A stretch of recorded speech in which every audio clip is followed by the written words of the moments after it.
Yes.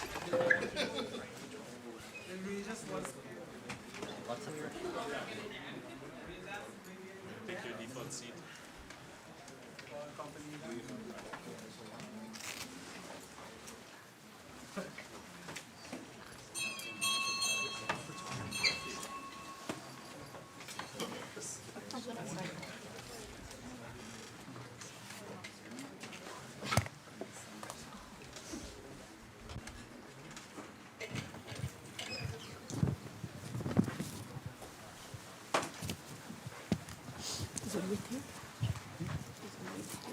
He said that he had something he will not be able to make it.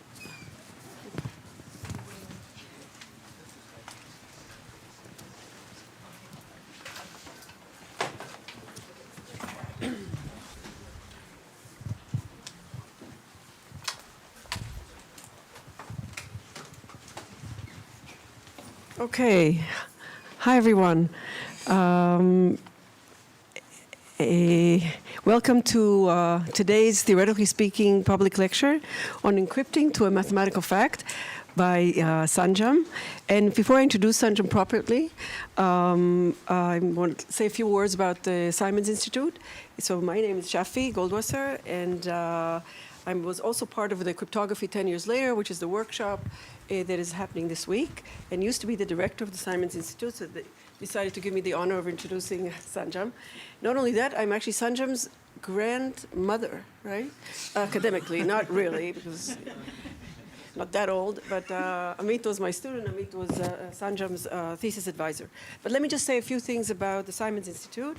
So it was established in 2012 with a very generous gift from the Simons Foundation, and brings together, as you know, most of you leading researchers from all around the world for sustained collaborations towards understanding the nature of computations and applications. And today's lecture is very much in the spirit of both theory, and apparently Sanjam was also going to tell us about applications to something more practical in cryptography.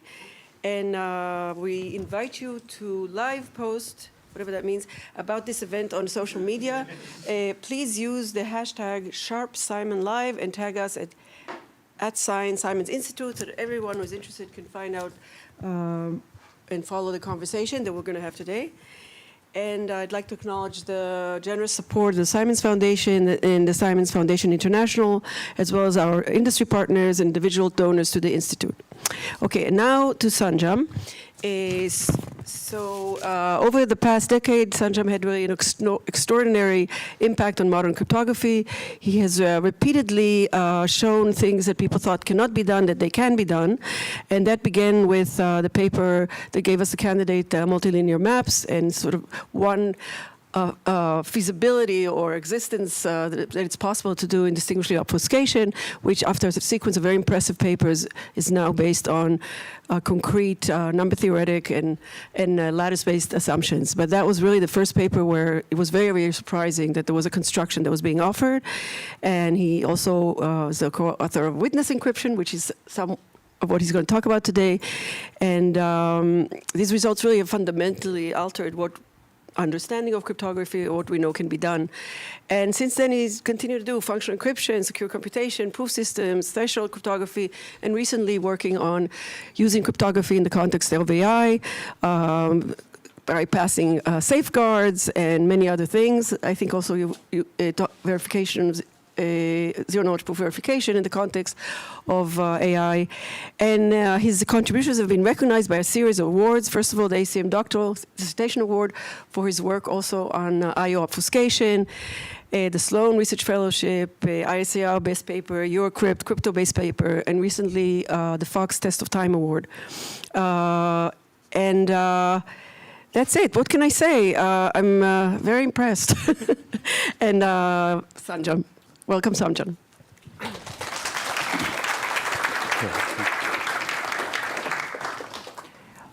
Thanks for the kind introduction. Also, thanks to the Simons Institute for hosting this seminar series and giving me an opportunity to speak here. And also, really a lot of thanks for, over the last decade, I've been attending lots and lots of crypto events, and it's been great. And I think kind of like the intellectual life that I've had would not have been the same without the Simons Institute. So yeah, with that, I'll talk today about encrypting to a mathematical fact. For the cryptographers in the audience, it's sort of AKA witness encryption. And it was briefly alluded to. I'm interested also in seeing how we can push some of these ideas that have been developed to practice. And so it's not always the exact same constructions because of efficiency and so on, but certainly the ideas have gone, and sort of the style of thinking that has emerged from witness encryption has made it into some practical applications. And so I'll try to connect the sort of the ideation and how those ideas sort of led to some of the things that we're seeing, which are concretely efficient, and some which are maybe closer to deployment. Okay, so what is witness encryption, or when I say what is encrypting to a mathematical fact? So when we typically think about encryption, we think about something where two users, one trying to send encrypted text or encrypted data to another user, and it typically involves a key that is shared in advance among the two parties. Okay, so this is the case if you're thinking of private key communication, or in public key communication, there's a secret key, public key pair, but there's some secret that the recipient of the ciphertext. So there, first of all, when you're encrypting, you have a specific recipient in mind. It could be yourself in the future. And there's some secret this recipient has to have to be able to make sense of the data that you're sending. What witness encryption does is that it sort of removes the recipient, at least temporarily, from the encryptor's vision. So when the encryptor is trying to encrypt, they lock their message to a public puzzle. Okay? And so there isn't a recipient that is yet imagined. This recipient potentially comes in the future with a solution to this public puzzle. And the claim is that when they arrive with the solution to this public puzzle, they can decrypt my message. Okay? So pictorially here, elaborating a little bit further, so you have some secret message M. You want to send it to someone in the future, someone who has a solution to a math puzzle. For simplicity, think about a Sudoku puzzle. Someone who solves this Sudoku puzzle or finds a solution at some point in the future, you want that person to be able to unlock this puzzle and recover the secret message M. Okay, so the solution to the puzzle is the decryption key that allows you to recover the message M. So this is sort of the sort of the conceptual or sort of philosophical difference in how we thought about witness encryption. And sort of more formally, we can describe it as following. So you want to encrypt a message M to an arbitrary NP statement. So you have a statement X available to you. You may not know whether this statement has a corresponding witness. So in the previous slide, this was a Sudoku puzzle. You could have any arbitrary mathematical statement. It could be even a mathematical conjecture. And the witness corresponding to it would be the solution in the Sudoku puzzle, or if it's a mathematical conjecture, potentially, let's say, a lean proof that the mathematical conjecture is true. So you want to then encrypt a message, the message M, to this public puzzle, or this statement, NP statement X, such that a receiver who comes on later and finds a witness W to this statement. And the encryptor doesn't even need to know whether the statement is satisfiable or not when generating the ciphertext. And then a receiver should be able to use this witness W to the NP statement to recover the message M from the ciphertext. Okay? Any questions? So by the way, please feel free to interrupt, ask questions, happy to answer. Yes? What's NP stand for? So it's statements where you can, finding a W could potentially be hard, but given a witness W, you can verify that this statement is valid or accepting efficiently in polynomial time, typically. Yeah? I think you qualified proof by saying lean proof. Yeah, so it could be in any other formal language. It's just one example that I stated. Yeah. More questions? Okay, so this is what witness encryption is. We want to encrypt to a mathematical statement, and anyone with the solution can decrypt the underlying message. Okay. What is the security guarantee or the soundness guarantee we want? There are some variations. Here's the simplest one, which says that as long as the statement is false, okay, so if the statement is false, that is, it does not have a solution. So if you're thinking of Sudoku puzzles, if the statement does not have a valid Sudoku solution, someone came up with this puzzle, doesn't have a solution, then the ciphertext C hides the underlying message. So, okay, so if there does not exist a solution, then you cannot recover the underlying message M. Okay? There are also stronger variations which talk about, well, there might potentially be solutions, but as long as you can't find them, you can't recover the message. For the purposes of this talk, I'm going to gloss over those differences in the security, but you can think of, if you don't have the witness, you can't decrypt it. Okay, so this is sort of like what witness encryption is, and as Shafi mentioned, almost it's now quite some time. It's been more than a decade. We had the idea of witness encryption. I wouldn't say that we kind of formalized it, but the idea was existing before, maybe in sort of for special languages, and I'll talk a little bit about it. But these constructions remain, they were inefficient when they were proposed. They continue to be, like in general, for arbitrary NP statements, still stay quite inefficient. So we can't necessarily implement them and run them on computers. There are quite a few efforts that are ongoing since then. I've cited a few examples. There are more, which aim to improve the efficiency of these constructions, improve the assumptions or the cryptographic, the mathematical computational interactability assumptions on which these schemes rely, sort of weaken them so we can get them from as weak assumptions as possible. But still, these constructions are fairly inefficient, so or seem to be inefficient. There are a lot of people working also on improving efficiency. I want to cite this one particular paper here. The security here is sort of is still not settled for this construction. They recently found an attack against the construction. They're trying to fix it. They believe they have a fix, but they actually went ahead and implemented or estimated the size of the ciphertext for arbitrary NP statement. In the paper, they claimed that they estimated a 300 terabyte size ciphertext. So it's quite large, but this was after a lot of work and a lot of optimizations in a scheme that is still in flux. So we have constructions, and we're trying to really go after efficiency, and the fact that, and this is not, by the way, from an academic paper. This is a paper by a company, a startup that's trying to make it efficient and for general purpose NP, and if they have applications, if they could make it efficient, they want to realize. So that's sort of lots of effort in improving general purpose witness encryption. But for today's talk, I want to talk about things that are practical today, that we can use some of these ideas to make things possible that are useful today, with things which are better than other approaches. Okay, so I briefly mentioned that witness encryption, even though the way we formalized this was done here first, there are kind of variants or special purpose witness encryption schemes that existed in prior works. The one example I want to mention is what's called hash proof systems. You don't need to know what they are if you don't. This was proposed in the early 2000s, around that time, and this is sort of a witness encryption scheme for a very special language.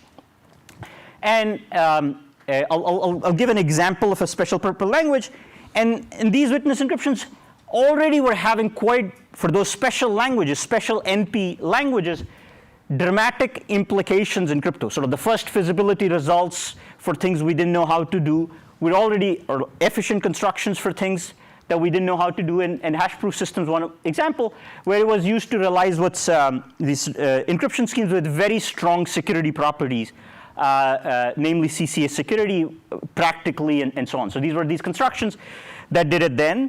And so this was sort of big deal even before we had for general purpose NP. So I'll give an example construction for a special language, namely a DDH tuple. So if you have a group G of prime order with some generator G, and let's say we have a public statement G, H is also some other generator for this group.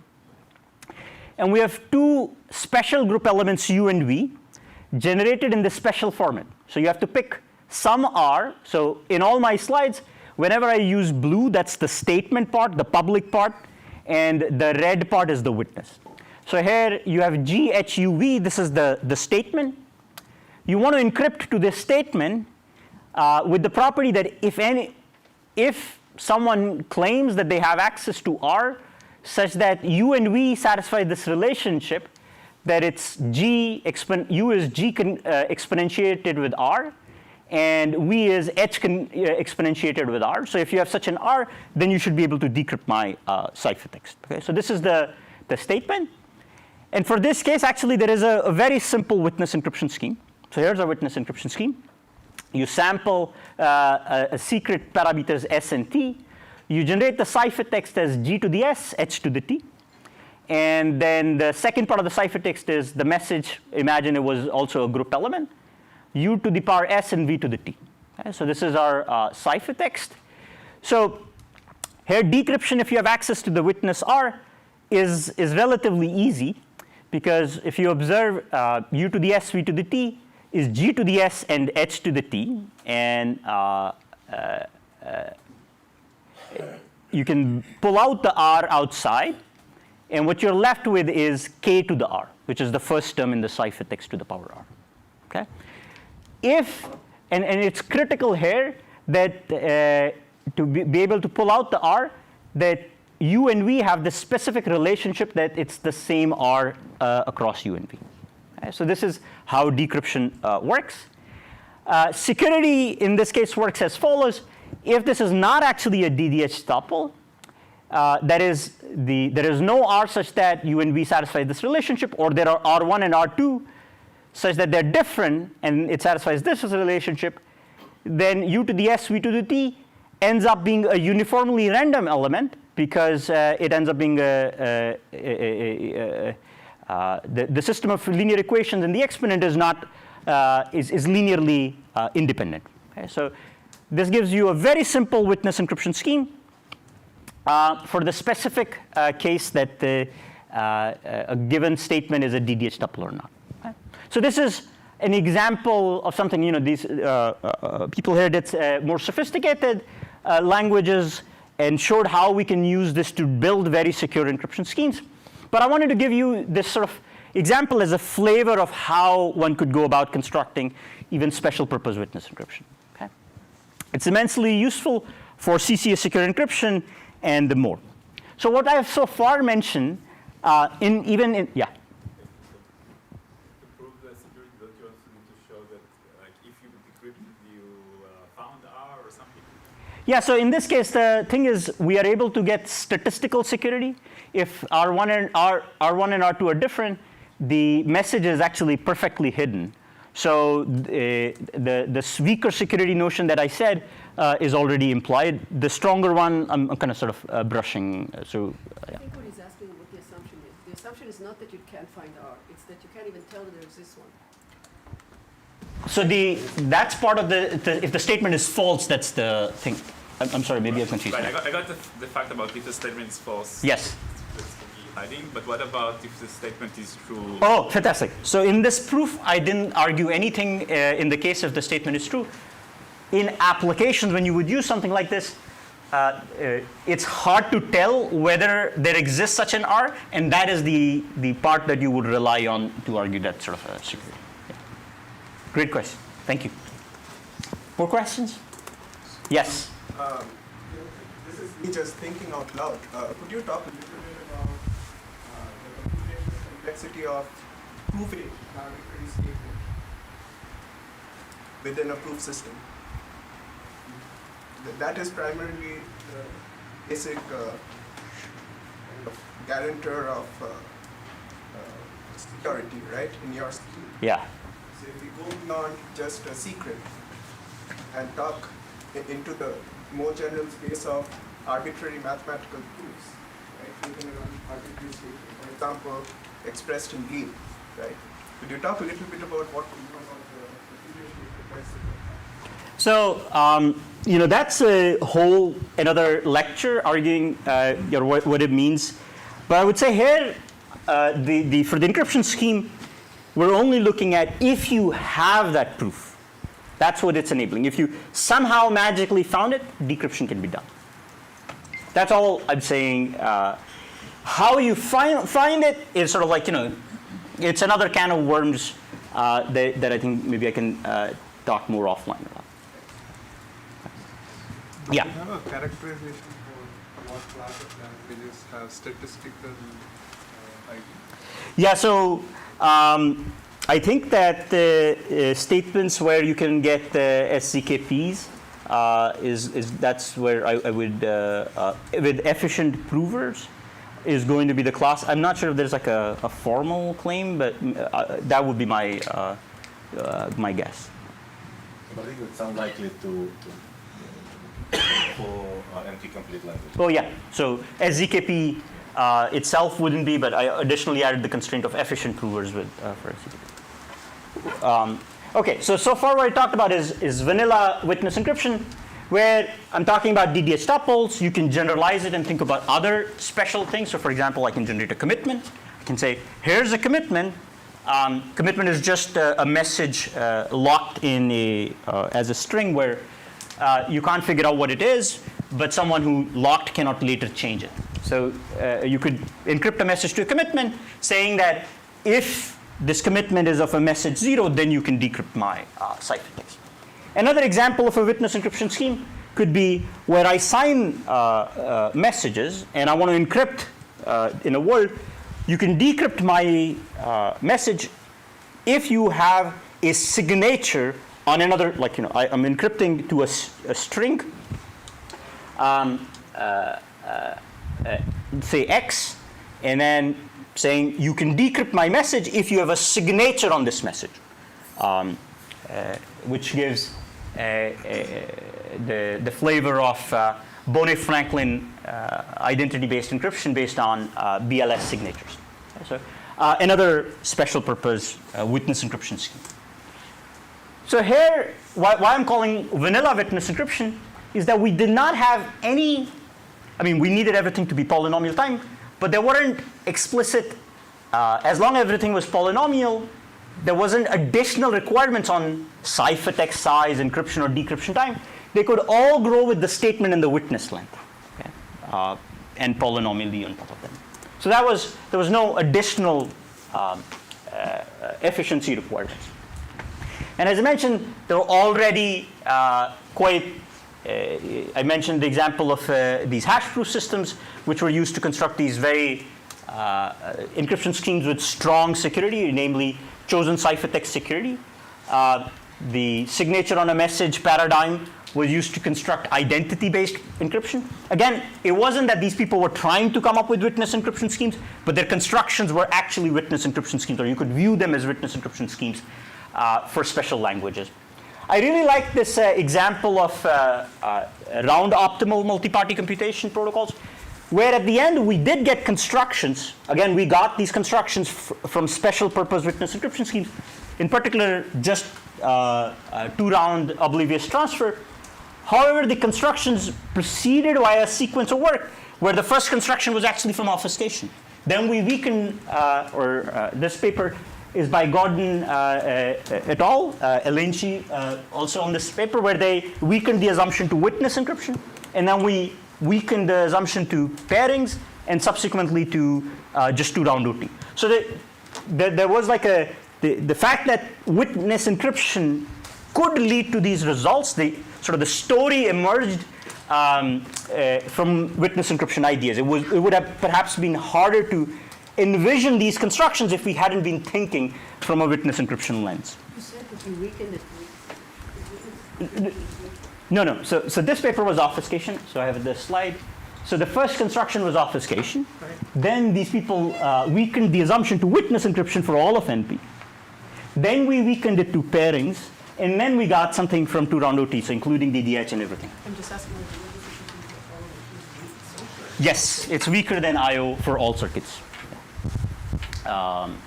So this is sort of an example where while we did get constructions from these special purpose witness encryptions, the methodology did initiate with the general purpose witness encryption or general purpose IO, and the sort of progress was took some time. Okay, so this brings to like the sort of vanilla witness encryption where we have no efficiency requirements.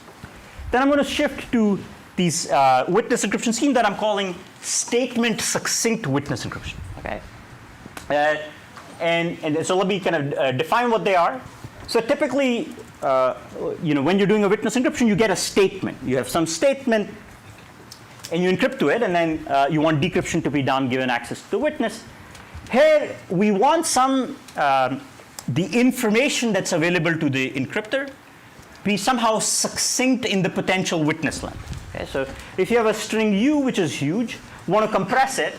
So we have a short commitment C to U, and want to say that an encryptor is going to encrypt given only this commitment C, which is now compressing. Your underlying string U is huge. We want to compress U to get a small string, say a hash of this large string. And I want to encrypt to this compressed string C, where the guarantee is that you can decrypt if you have access to the underlying U, which is much larger, such that the ith bit of U is B. Okay? So U was huge. I've compressed it to C, which is much smaller. So think about U being a terabyte large, my life's data. I'm compressing it to a 256-bit commitment, and I'm saying you can encrypt it to a 256-bit string, and you can decrypt if a particular bit in that terabyte long string is 0. Okay. So U is a witness? So U is a witness, and C is a short commitment. You need local open. You need a commitment. There is the statement. No, here I'm just saying that the encryption takes C where C is small. I'm not requiring yet any efficiency constraints on the encryption time, ciphertext size, or decryption time. So they can all be large. I'm just saying, please somehow compress the statement. Okay? And this already had quite a few applications. So these are listed here. Laconic OT being one, IB from DDH. You had to do some work once you had these sort of in witness encryption that's doing sort of this just a little bit compression. You could get a lot, and there are lots of papers. Biased here on some of the mentions, but in terms of my work. But there are a lot of other works as well that went on. Yes. Yeah, can you go back one slide? This one? Yeah. Yeah. So you're proving to them that you know you because they have to know you. So the recipient has to have a U of a particular flavor, where the ith bit of that U is B. Yeah. So you're proving you know. The person has to know you before Yeah. they can. So the decryptor has to know U, and the U has to be of this particular flavor, that the ith bit is B. Yeah. So I understand that. Yeah. But what is the point of it? Is it that you know you and you want to prove to somebody else you know you? Oh, so imagine you had your life's data, right? Okay. So it's few terabytes. You compress it into a 256-bit string, Right. put it on your website, and now I want to say, I want to encrypt a message to you if that string says your age is 21. Yeah. What you're encrypting is B. So encrypting is actually a message. So this is just a statement, CIB, where the condition is UI being equal to. Yeah. Okay, maybe that's the confusion. Encryption is of a message that's not on the mention here. Okay. Yes. Yeah. So message M is hidden. The decryption is locked to the knowledge of you, which is of such properties. Yeah. So this is just an example, right? In general, you want to prove a more general statement about what U is. Yeah. So I'm saying that you're absolutely right. That's why I'm focused entirely in this talk on special languages, because that's where we can get efficiency. And I'm giving that by focusing on languages of this flavor, which get you efficiency of a very little, here the succinctness of a very little kind unearthed a kind of an explosion in applications because you could build on top of them and do more. What if, let's say, I want to test 2 bits instead of 1, then? Yeah, you can do that as well. You can put garbled circuits on top, and you can do quite a bit more. So I gave an example. You can decrypt if your age is above 21. You could look at a few bits and do whatever you want. So those are applications that build on top. One of the most prominent was the IBE from DDH, where you actually did it recursively to map an exponential size space where you kind of, but it somehow got you compression. But the sizes of the ciphertext decryption time didn't really matter. Yes? Just to confirm, if it's possible for there to be 2 different U's which have the property that U sub I equals B, and either of them will allow you to decrypt the message. Correct? Yeah. Excellent question. The thing is, the way things are set up is that this commitment is going to be such that it's going to be hard computationally to find a different U, which, it's going to be possible only to find one U which you use to compress. So you're not going to have the ability. Of course, if those assumptions are circumvented and then you're able to find, then you would be able to decrypt as well. But excellent question. More questions? It also kind of shows that in principle using them is possible, but not for an average person, because normal commitments, they will have use with both, with B equals 0 and B equals 1. Never mind, it's hard to find and secure it, but in particular they exist. So your correctness doesn't mean so, the way it's stated, like identity function is satisfied because there is no soundness, right? For normal commitments, there is no soundness, so you will have to work to use it in a thing. You will have to really work to kind of, Great. Yeah, absolutely. Yes? Sorry, just one more question. So you mentioned that checking 1 bit is just sort of an example here, but you said a couple of things like that you can check age, but also that if you want to check, say, multiple bits, another primitive. A little bit in my head, I'm modeling this as like really what we want to say is, f of u equals x for some function, but my question on that is is there any requirement on the description of f in this kind of extended version, or is that not the right way to think about it? Because to me, that's kind of still part of the statement. You could do f of u as well, like whatever specific bits you want to look at. Yes, you can do that. F, arbitrary functions, succinct in some way? The ciphertext is not going to be succinct in f, but you can do arbitrary functions. Yeah. Again, it just built, like that part of the machinery we had, the key tool here was the succinctness, which allowed you to sort of squeeze the new applications. So far you haven't shown us any example of how to encrypt.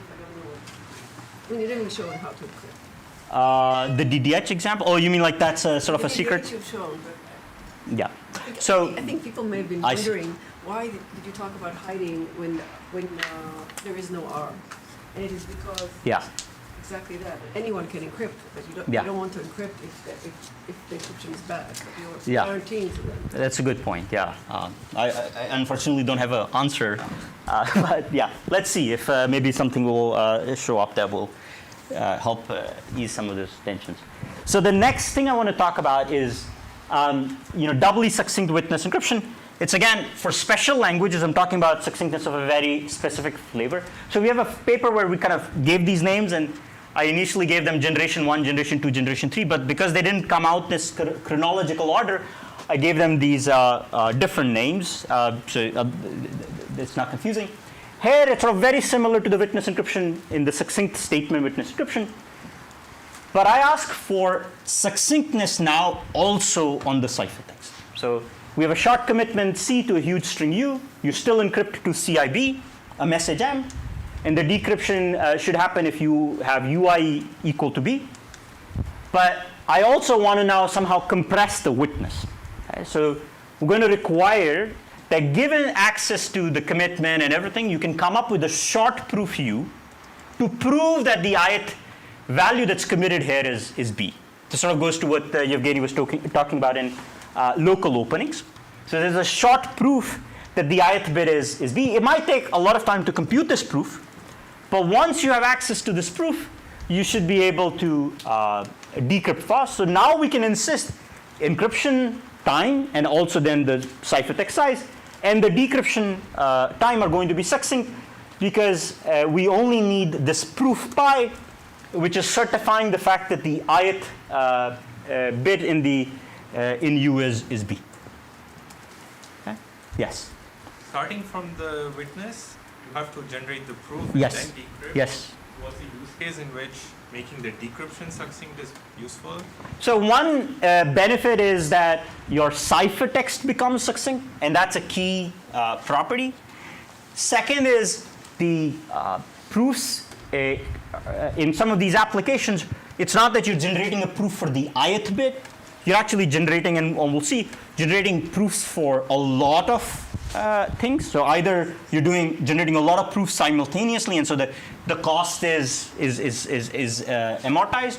Or another thing is where you might actually be generating a proof anyway. So for example, you might be generating a Grot16 proof or another snark proof where to certify a large computation, and the witness encryption is just trying to say that you can decrypt that message.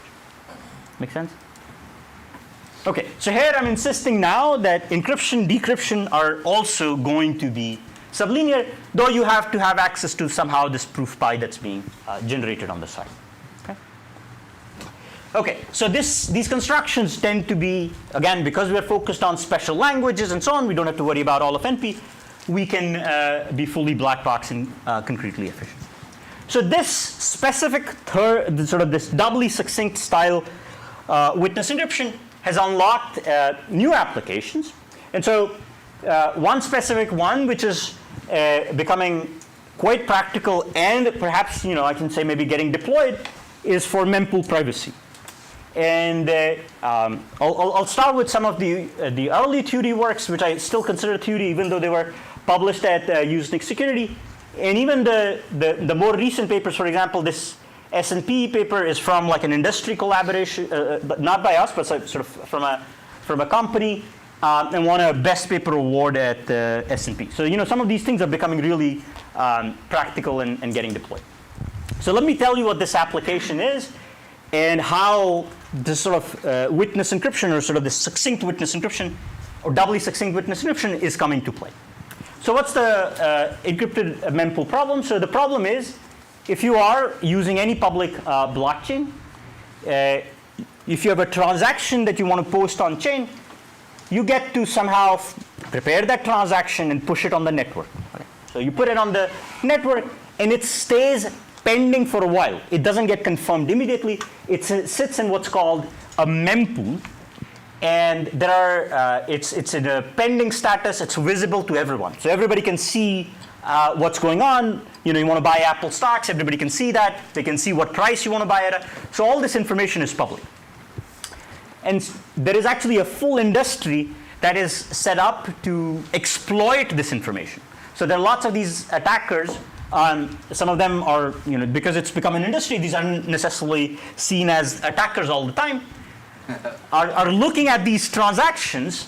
They're trying to figure out when can they profit. So specifically front runner transactions. If you want to buy an Apple stock at a price, a particular price, and it's available at 1 cent less, they will buy it at 1 cent less, sell it to you at 1 cent more. So this attacker profits from this information that it has access to before your transaction can go on chain. Okay. And this is something that, like in the blockchain world, there are folks that think of it as market efficiency, and certainly there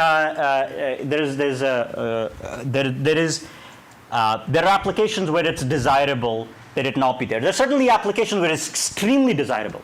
Because even in blockchains, even smart contract updates. So if you have a smart contract and you find a bug, you want to update it to fix the bug, that also goes via a transaction. So if you have a bug and you're trying to patch the bug and it's visible to everyone what's the bug is, then they can exploit the bug before it gets fixed and drain all the cash. So even if you didn't necessarily care about market manipulation, even for the sort of some of the validities, it's important that we have some privacy, at least for some transactions. So what's the fix? This is actually, I was kind of surprised when I started looking at this problem a couple of years back. There were blog posts, from people working on blockchains, and they always listed witness encryption as a solution that was on the theory end. So it could at some day be practical or be interesting to solve this problem, but not that time. And the idea was we're going to encrypt transactions. So rather than putting the transactions in the clear, everybody's going to encrypt their transaction. It will sit here in this mempool encrypted. Once it ends up on chain, someone will publish a decryption key that would allow the particular transaction to be decrypted. So that was sort of the template. And a key challenge was efficiency. So you had a committee that was doing this decryption, but if it was to decrypt each transaction separately, right? So I put an encrypted transaction, you put an encrypted transaction, some transactions end up on chain. Every transaction needs to be decrypted separately.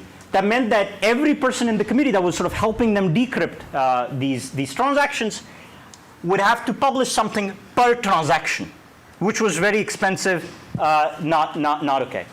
So we saw these, yes? I guess I'm confused on this prevents like front-running attacks. Like if I encrypt, I want to buy Apple stock, and you can't execute the buy before it's decrypted. So doesn't the front-running get just to when the decryption key is posted? Like, so they don't know buy or sell it. So you're right. So in this solution, there is a little bit of a challenge that even if you're putting decryption keys, you would have to wait for this block for the transactions to be finalized, and then the decryption key becomes available, and then the next block can show up. So that's another shortcoming of this solution. But imagine like a witness encryption solution. If the fact that you're on chain is the key to decrypt it, then it would be a great solution. Right? So that's an example. I just encrypt, witness encrypt. We have some mechanism of verifying whether it's on chain. That mechanism is the key to decrypt, and that will be a potential solution. So the challenge was the main challenge here was communication cost. And something that actually did get deployed by this company, Shutter Network, is what they did is they encrypted stuff to each epoch. So every user, they said, here's this block that we're working with. I'm going to encrypt by transactions to this block. And whoever ended up in the block got decrypted. But whoever didn't end up on the block also got decrypted after the block was posted. So there's sort of like a interesting security where you did get privacy for a while, but if you didn't get on the block, you still kind of lost out. And there are kind of attacks where you could overwhelm a block. Like if I want to decrypt Shafi's transaction, because I know maybe she's going to make a high value transaction, I overwhelm the network and get this sort of block wasted, but her transaction gets decrypted after this block was completed, so I know her intentions, and I can now try to exploit them later. So this was an attack, and we talked with them. They found the attack interesting, but the efficiency trade-off was not enough for them to say, well, we're going to shift to a more secure solution. So we got to work and said, look, if this is not, if publishing per transaction is not a valid solution, can we improve the efficiency? Can our committee that's helping decrypt these transactions post one thing for the entire block, and then that allows you to decrypt all transactions that happen in the block? So users encrypt transactions to this committee, and once a batch B is finalized, each committee member takes the entire batch. Like it's 500 transactions, we hash all those transactions into some small short digest, and the committee members sign that digest. Okay, so committee members just sign the hash of the block and say, here's it is, go decrypt. Okay? So now this would help, right? If you had a witness encryption where the encryption itself was, you can decrypt if the enough committee members signed the hash of the block where I was in, then you can decrypt. Right? So it's getting more sophisticated witness encryption. This would solve our problem. And this is what we built. There's some additional features that some blockchains care about. For example, they didn't want this committee members to have a lot of interaction. So there's something, we built constructions where they didn't need to talk to be able to do this. They also considered settings where, it's not one person, one vote, but if you have more money, you have more votes, sort of the architecture. So they care about that, and wanted to, build a witness encryption for that. So the doubly succinct witness encryption here in action is the statement, which is the whole finalized batch is hashed as a short digest. So this is our digest. The witness is, like I encrypt, if you have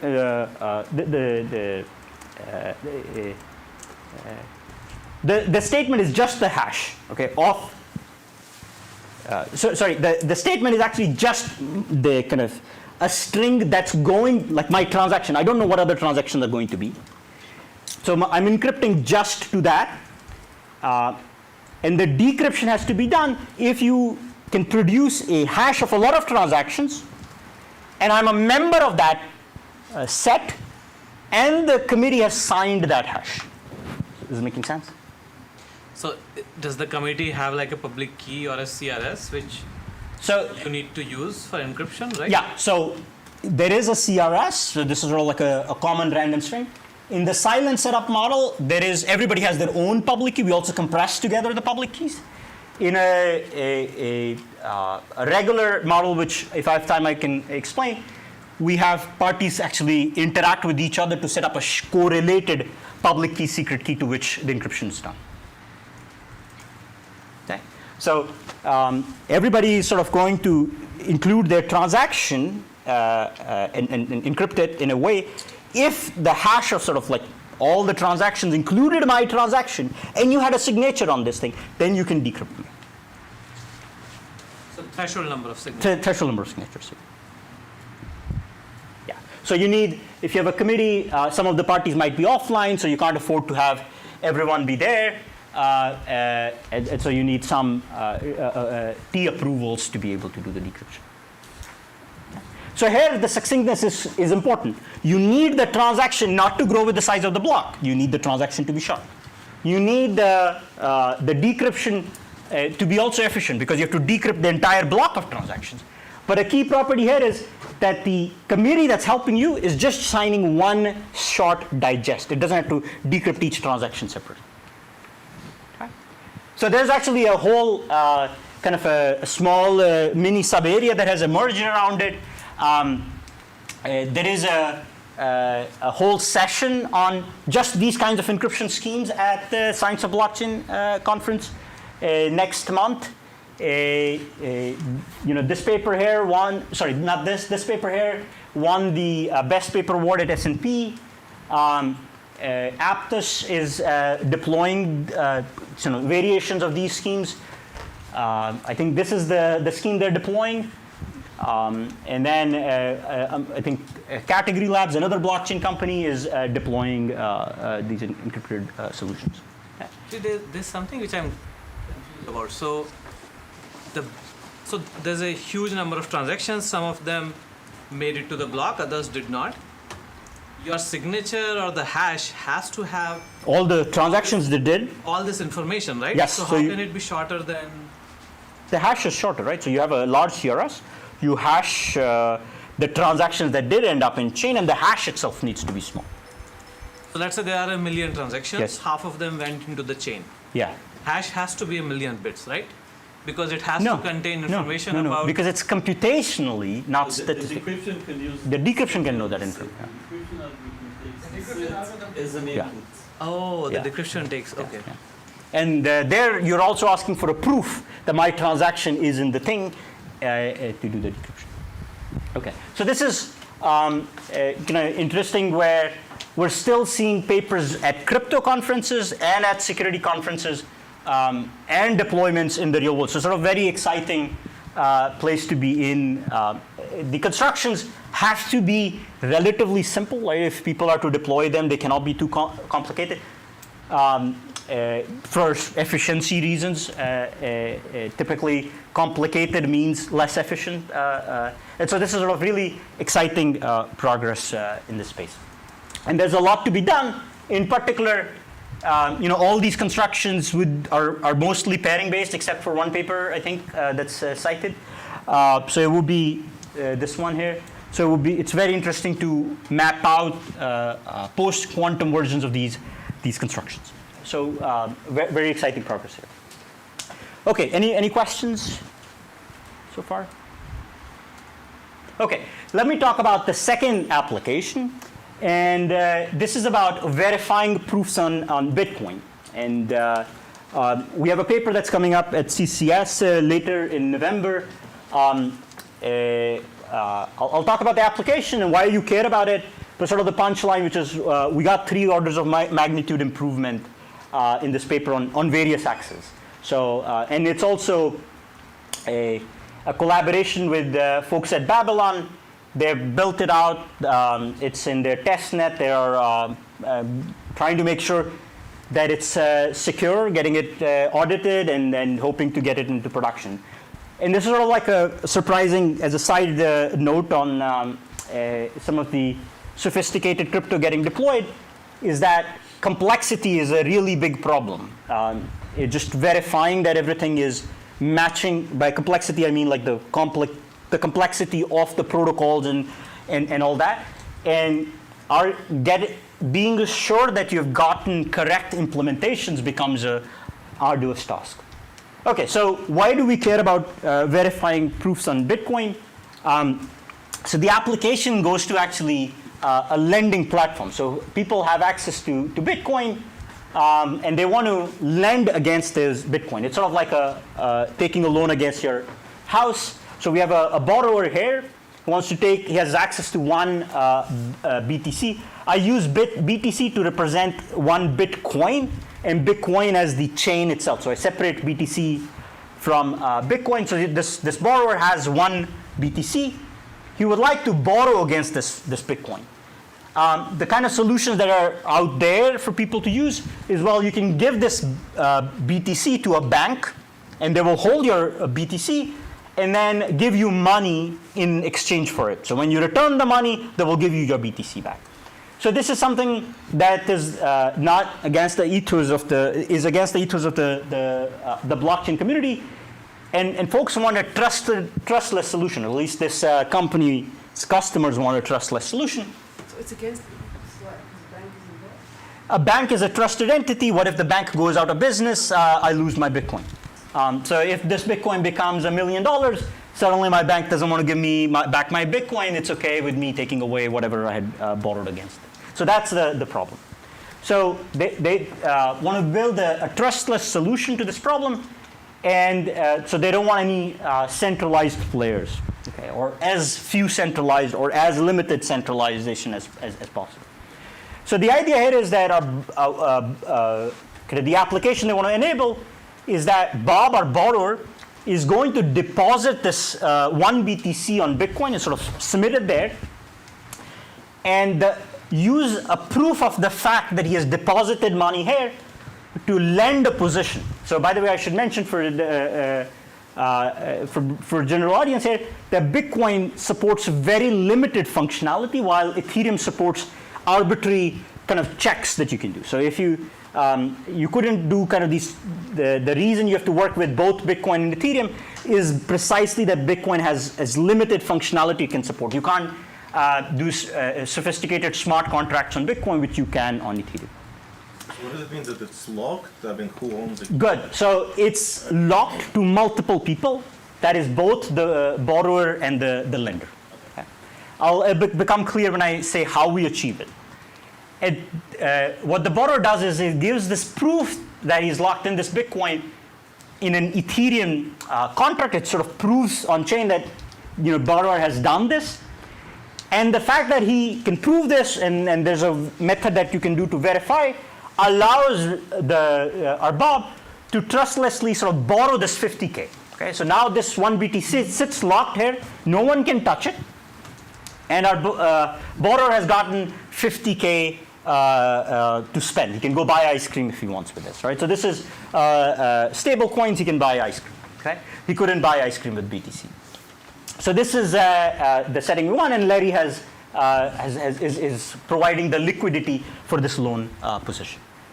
we want two guarantees now in this sort of trustless environment. If borrower was to repay this loan, okay, so he redeposits this money back, then it doesn't, Larry will have to come claim it and so on whenever he wants to do it, whether he's offline, whatever. Our borrower should be able to extract or withdraw his Bitcoin without any hindrances. This should be a completely trustless transaction. On the other hand, we want this guarantee that if the price of Bitcoin falls below a certain threshold, and there's some mechanisms to, let's say, prove that, then Larry doesn't want to lose any of his money. He can then sort of unlock this Bitcoin and then maybe go and sell it and get cash for it. Okay? So this gets both parties happy, right? If I repay the loan, I can get my Bitcoin back. If the price of Bitcoin falls below a threshold, I can get the Bitcoin for myself. Okay, so problem clear? So this is the problem that wanted to solve. If we try to do it naively, where you wanted to check, I said earlier, verifying proofs on the Bitcoin chain itself is expensive. If you did completely naively and posted the entire, let's say a Groth16 proof on chain, it would take a lot of data in just the way it's expressed and cost a few $1 million. So this is just not practical. How can witness encryption help?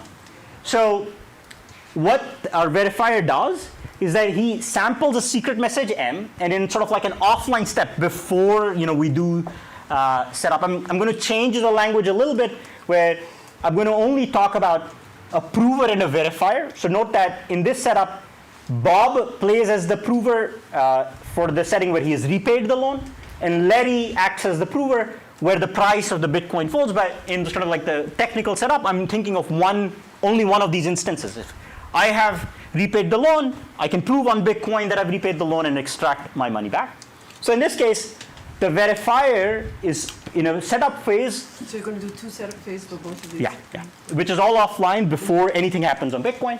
Verifier encrypts a secret message M, and a witness encrypts the message M to the prover. And if prover is happy with the witness encryption, there's going to be like proofs that the witness encryption is correct. Everything has to be proved because these guys don't trust each other. And then if the prover is happy, he's happy. He signs post and locks his Bitcoin. Right? This is the point where now the Bitcoin is sort of locked to both people. Later on, in a proving phase, if a proof becomes available, and now it's actually all of NP. We're thinking of arbitrary NP statements. A proof becomes available. Then what our prover can do is decrypt this witness encryption message MSG that was locked in the offline phase and post it on Bitcoin and actually claim the funds. Okay? So if we had access to general purpose witness encryption, we could solve this problem right away. Okay? However, as I said in the sort of beginning of the talk, we don't have general purpose, or we have things which are inefficient, at least that are not implementable today.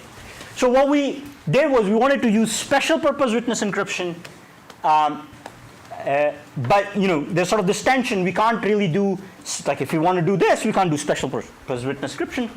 But we had this idea here that we do have access to Bitcoin. What if we could do some limited communication on Bitcoin that could help save the day so that we can build like an efficient witness encryption? However, as I mentioned, so in this case, if we're going to have some transaction, some interaction, then the claim that the prover will have to make to withdraw the funds is now slightly different. Prover can claim funds if he posts the message MSG, or he can say that, look, I posted something and this guy didn't respond. So this is what allows him to unlock funds. And if the verifier thinks that whatever this prover is doing is incorrect, he will respond, and a cheating prover will not be able to withhold funds. Yes? Would there be a race condition in the price of the 50K and the left guy for the name wants to pay that 50K and say, okay, hey, for whatever reason I want my Bitcoin back. Yeah. Because that's the price will go up, but simultaneously the right guy wants to withdraw it.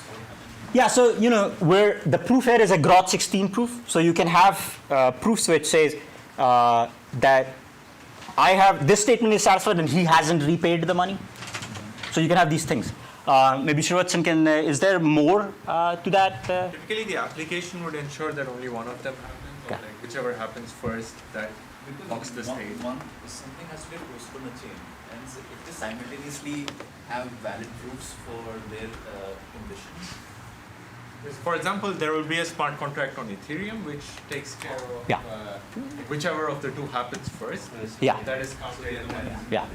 The other one's invalidated, but one of them will happen first. Yeah. Okay. So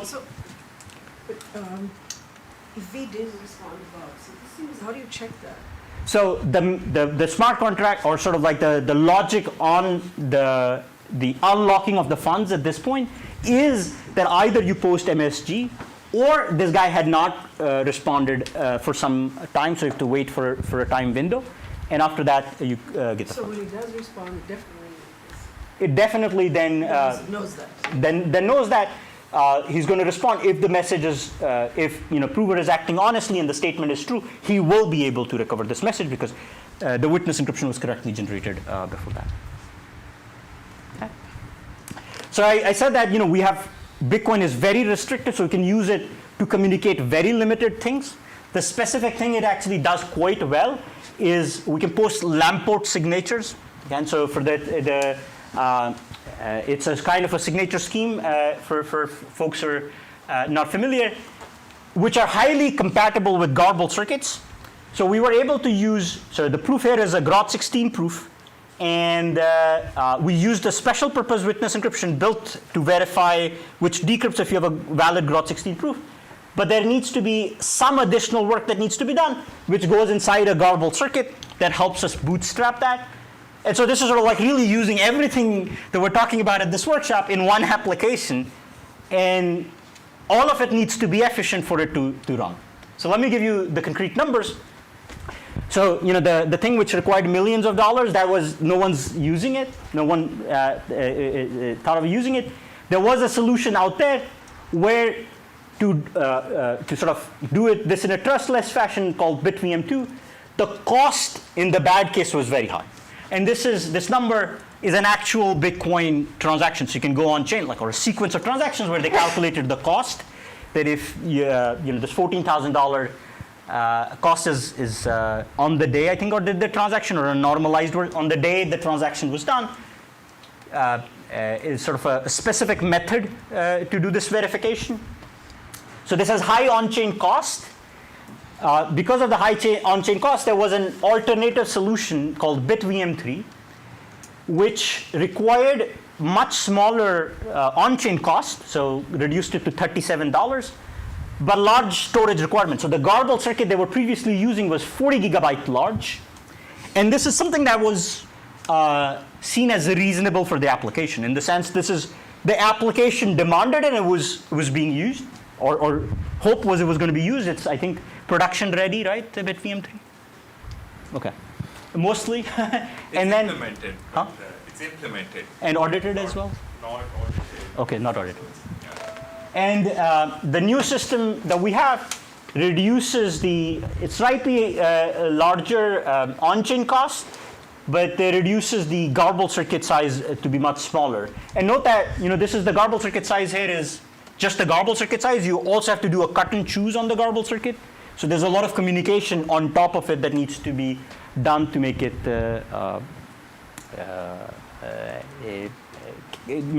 good enough for the application. So this is an improvement, and Babylon is currently working on pushing it into production. By the way, for the more technical people in the crowd, the garbled circuit actually computes a group exponentiation.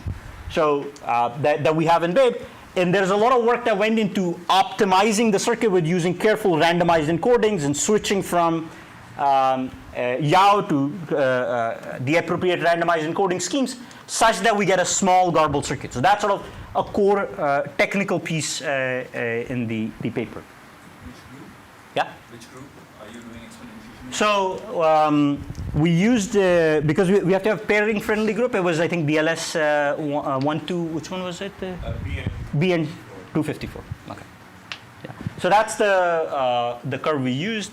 But you could use, I think The computation is not very different, so you could have used other curves. The previous construction with the 40 gigabyte garbled circuit was also doing pairings inside the garbled circuit, which was quite expensive. There are other constructions now which are trying to also optimize that. I haven't seen yet public versions yet, but yeah. Is there any conceivable route towards a post-quantum solution in this case? Yeah, so very good question. I think there are two challenges here. First is like Bitcoin itself has a post-quantum challenge to resolve. On our front, we also need now a proof system that's going to be, if we shift to, let's say, something like Stark, witness encryptions are kind of out of the door. So we have to worry about garbled circuits with snark verification in fully. So all of that needs to be optimized. And I think we looked at the hash function computation inside garbled circuit. We're still looking. It's not, we're not necessarily at a state. I think even for proving, Benedict had a recent paper where there's sort of some, for hash computation, just proving that they're efficient, can be done correctly is already expensive. Verifying, sort of computing them inside a garbled circuit adds another complexity. So all of that needs to be resolved. Great opportunities again on the post-quantum side as well here. Just to check, those encryptions are not meant to stay secret for like years, right? In the good case, they decrypt pretty quickly, right? And hopefully all the transactions. So you don't care about everlasting. In the first application, yes, there you're right. You don't care as much because you need them to stay. The post-quantum worry is less. But for this application, actually, people want to lock funds. They don't want to unlock them as often. Part of the reason is it costs money when you do the locking, unlocking. And so you want to do it as little. But maybe Srivatsan has, yeah. So there is, you don't want to do the locking, unlocking as frequently. It's expensive. Post-quantum makes sense. Yeah. Questions? Great. So, I mean, I can answer more questions because this was supposed to be roughly the time when I stopped. But I have some backup or extra slides where we can give construction of the batch threshold encryption. Okay, good. So I'll continue. Okay, cool. So, so far what I did in the talk was give you these applications, both of them. You know, there are a lot of theory applications which are kind of glossed over. I think those are super cool as well. But maybe we saw some of these two category of applications, and I showed how witness encryption could potentially solve these, provide solutions in both categories. I want to take some time to show examples of simple witness encryption, just like the DDH example I saw, which gets us maybe closer to seeing how these witness encryption schemes actually look like. So how do we construct this sort of doubly succinct witness encryption scheme? And the constructions are actually, they're a little jargony. They're not too complicated, given that we have to use them in practice, but they're a little jargony. So I'll try to cover some of the background and give the constructions, but please feel free to ask questions or also separate questions because anyway, I'm taking the Q&A time. So this was our example. We have these bunch of transactions, and we wanted to hash these transactions. And this committee of n participants was signing just this digest for the n transactions, independent of the actual transactions, the B that are hashed together in this digest, such that these signatures can be used to decrypt all of them. You'll have to decrypt each one of them separately, but you can decrypt all of them. So the statement wanted to decrypt is you can decrypt if you know a signature sigma on the digest H and your transaction TX is in H. So I'm thinking of H as sort of like there's a hash, but you can think of it as a set membership problem. So you have a set of transactions that you kind of somehow compress into this digest. And you're saying if you have a signature sigma from this committee, and on like while you're encrypting, you only know this transaction that you're generating. So you have to also say TX is in H. that you can decrypt. So that's sort of the technical problem that we need to solve. Yes? So, but when you generate the encryption samples, you don't know the digest. You don't know the digest edge. You're just saying someone's going to come along, they're going to take all these transactions, compress them, and sign the digest. You can decrypt me if I am in the set where someone signed the digest. Okay? Right. Huh? Yeah, should be in red. Sorry. Okay. So, so pairings on one slide. Pairings lift the structure that we talked about a few slides back. So now we have 3 groups, G1, G2, GT of prime order P. That points on an elliptic curve, but we can sort of ignore that detail. There are generators G and H for G1 and G2 respectively. These pairing groups come with the special property that they have this magical map E, where you can pair an element from G1 with an element in G2. So you can pair GA with HB to get EG, H to the AB. So you sort of get one multiplication in the exponent for free. So this is going to be critical in in our constructions. So there's sort of the intuition that you can multiply 2 hidden exponents once, but not more. So the first gadget that I want to show you, I'll give like sampling, so sort of subsets of what's needed for the batched encryption construction. The first gadget is sort of a BLS signature. So people here have seen it. I'm calling it gadget 0. Can decrypt if and only if you know a signature sigma on a message M under VK. Okay, so you have a signature, a digital signature scheme. VK is the verification key. People can sign messages. So you can use this under this VK. If you have access to the secret key, you can sign arbitrary messages. So this is the BLS signature scheme. It's a signature scheme for which we can come up with a special purpose witness encryption scheme. Signature is hash of this message to the power SK. And the verification equation is G, sigma. So you accept the sigma as valid if a pairing of G, sigma is the same as the pairing of VK with hash of the message. Okay? Observe that if the signature has been generated correctly, then sigma is hash of the message to SK. When you take the pairing, the product is going to be the same if it wasn't sigma but hash of the message, and SK was on top of G. So this is sort of the verification equation. Very simple signature scheme, and it has a similar to the way we saw for DDH, a witness encryption scheme where you sample some randomness R. For sort of the public part, you take a VK, take the verification equation, and critical ingredient here is you never want for schemes for which we can get witness encryption is if you're never pairing 2 red terms together. So if you're never pairing a witness element with a witness element, then you can convert any such system into a witness encryption scheme. And so you can come up with a witness encryption scheme which sets up as G to the R, and where R is a random element, and the ciphertext is sort of the public term exponentiated to R is what's blinding the message. And the decryption is simple. If you have G to the R, you can pair, this is C1, with sigma, you end up getting the same thing, it cancels out.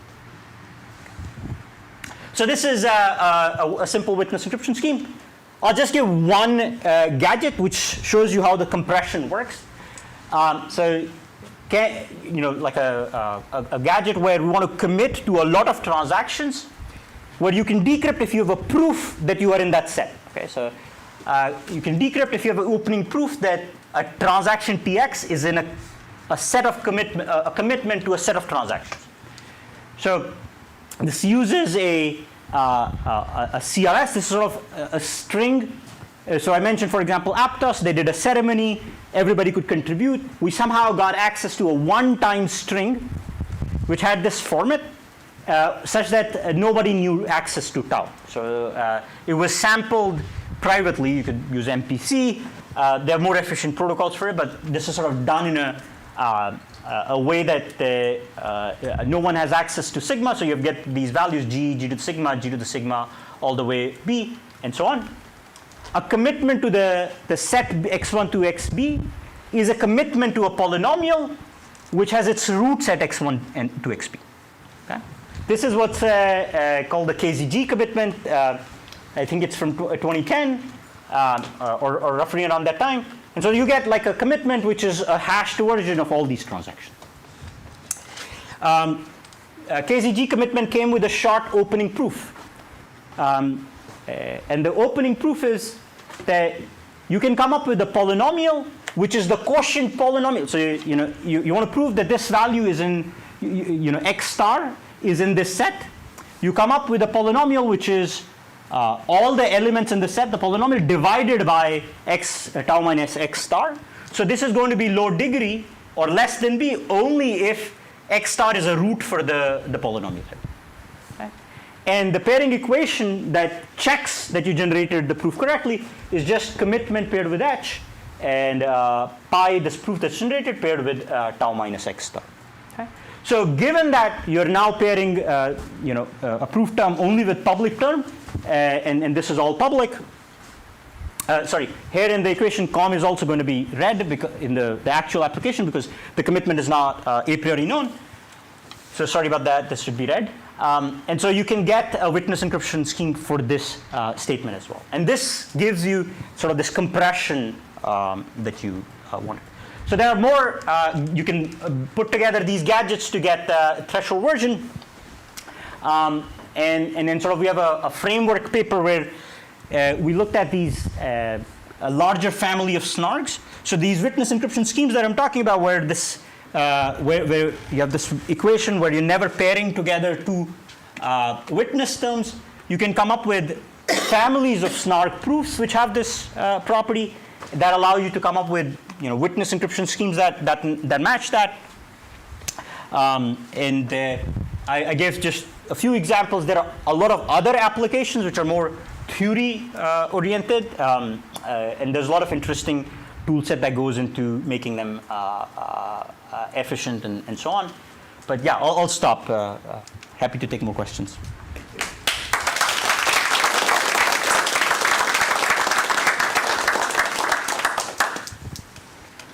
Yeah. Regarding the mempool application, you mentioned that there was some post-quantum candidate as well. So, is it really for the threshold setting, or is it? So I have to really. So this is something on my actual to-do list. So there is some version I have to. I don't think it's for the threshold setting because for threshold setting we don't even have good management threshold. Yeah. So I have to look I think carefully. it's non-threshold, which is that encryption. Okay. Oh, okay. Sorry. Yeah. So on my to-do list to read. Yeah. Again, just thinking out loud, I'm just curious, based on going back to the very first slide here in your talk, do you expect, for example, there to be a program which takes in a lead statement without proof, encrypts to that any arbitrary statement? So there is an encryptor which takes two arguments, a statement and the lean proof. And then there's a decryptor which takes a ciphertext and the proof for that statement. Do you expect those to be completely built? Yeah. So the construction that I mentioned here on this slide, this one, they are aiming to build it. Right now it has some security issues. They're patching it. Their estimate is 330 terabyte right now. But they are working on it, and they are expecting improvements. So 330 terabytes is what again? For the ciphertext. For arbitrary statements. It's because what they do is they first built a kind of a snark proof, like a Groth16 proof. So that becomes a short proof. And just verifying that the proof is correct inside the witness encryption takes a lot of work for them. What would be a success for them? Like how many terabytes? I think for some of these applications where, I'm not, this is, I've been surprised that people were willing to live with 40 gigabytes, right? I mean, like that was like the industry standard in some sense for a while. I think one thing that was helping them was they found ways around it where you would not generate a fresh garbled circuit for each transaction. So, if the transaction went all right, maybe we want to use the same garbled circuit for the next transaction. So piggyback on the same garbled circuit for multiple transactions. So there were workarounds, and the similar workarounds will exist here, right? This garbled circuit didn't get used. Can I use it for my next transaction?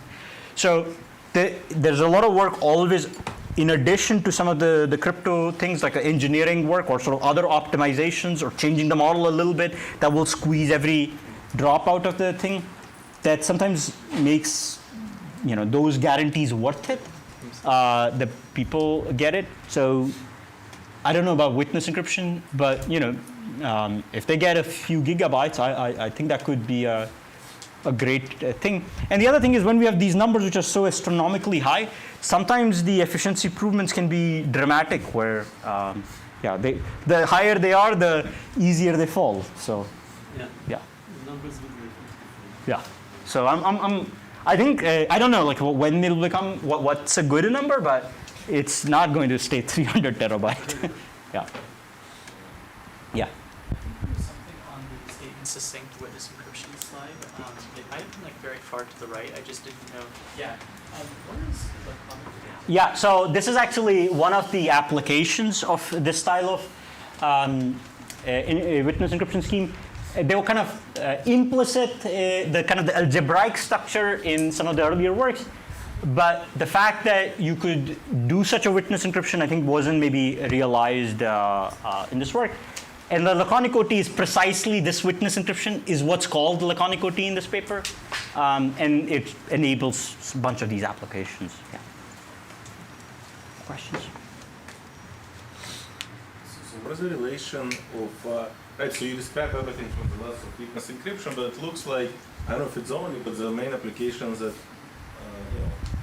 that you looked is like that you commit to a set, right? So it's a set, and if you have an opening, how is it different? And the elements of the sets are kind of unrelated to each other in some sense, right?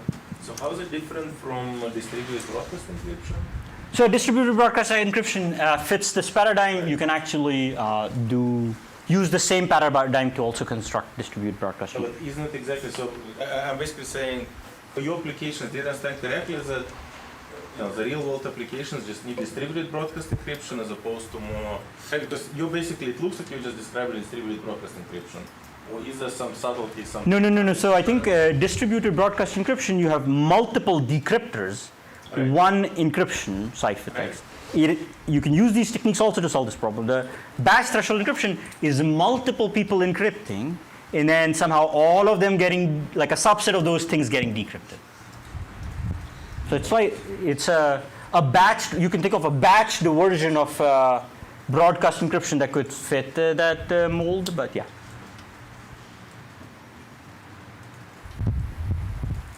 More questions? Thank you. Yeah.